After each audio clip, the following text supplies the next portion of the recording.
Good morning, New Zealand. This is Wellington we're looking at currently. 12 degrees at the moment, cloud increasing today and this evening. You're heading for a high today of 14 degrees.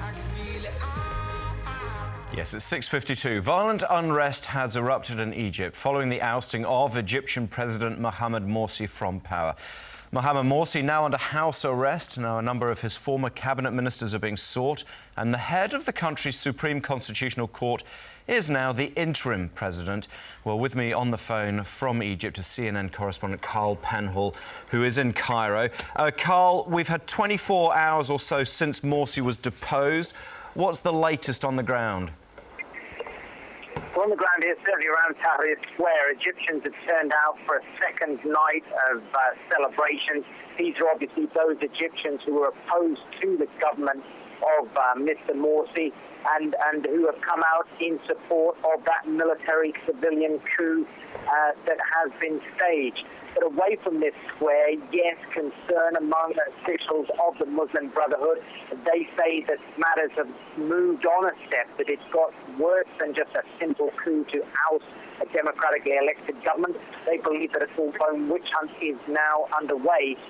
Egypt's Prosecutor General's office said earlier in the day that they've now issued arrest warrants for 250 members of the Muslim Brotherhood, and officials of that group say that some of its senior members have already been taken. Added to that as well, we know that late last night and into early this morning, the military moved against 5 TV stations here in Cairo, shutting those 5 down and briefly arresting the journalists. The military seems to believe that those stations were affiliated to the Muslim Brotherhood. So all in all, adds up to what members of the ousted government are calling a witch hunt now against them. Carl, this is such a sensitive situation. We're seeing jubilation in Tahrir Square, as you said, from those who are opposed to Morsi. But we know that the Brotherhood isn't going to take this lying down. You know, what's the mood? What's the feel there? I mean, does it feel as though everyone's sort of sitting on a knife edge? Well, we did hear, obviously, before the military made good on its deadline, we did hear very bold threats from members of the Muslim Brotherhood that they were going to defend the elected government to the very death. They said that they were ready to spill their blood and fight on the street. We haven't really seen that emerge. Yes, overnight, following the announcement of the military, at least 10 deaths were reported across Egypt, but not wide-scale clashes either between Muslim Brotherhood and the military or Muslim Brotherhood and civilian opponents. It could be that the Brotherhood are going to bide their time and plan what to do, or it could be simply that they were making bold threats.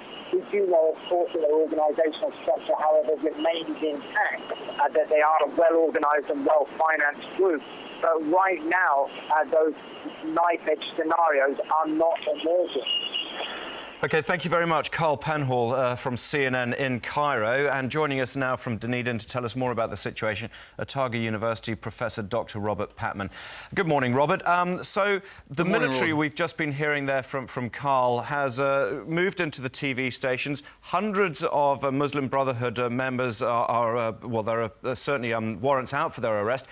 Yet the military don't describe this as a coup. Surely it can be nothing but.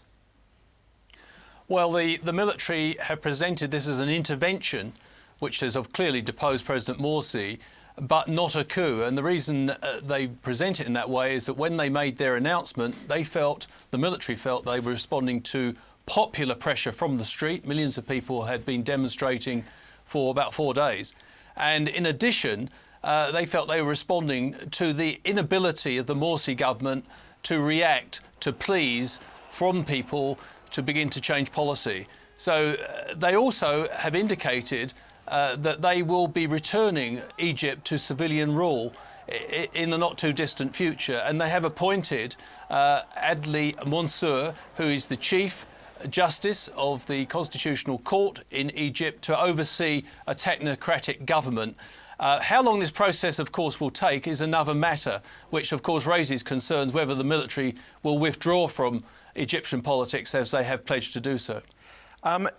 Given the huge level of support in Tahrir Square, and you just mentioned that it did seem as though there was an overwhelming sense of a need for change, were you surprised at the speed that this has happened? Well, it certainly did happen quite quickly, although it's clear that from November last year, President Morsi has been in trouble.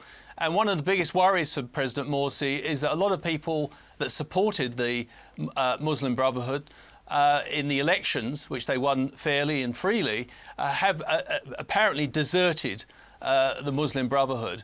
And, for example, there was efforts by President Morsi in November to change the constitution. That was widely opposed by many people who felt the president had amassed too much power in his own hands, which was sort of shades of Mubarak, the dictatorial predecessor. And there is a concern of creeping Islamism under President Morsi in Egyptian life, and there's widespread opposition to this. OK, Robert Patman, thank you very much from Otago University. Thank you. BP.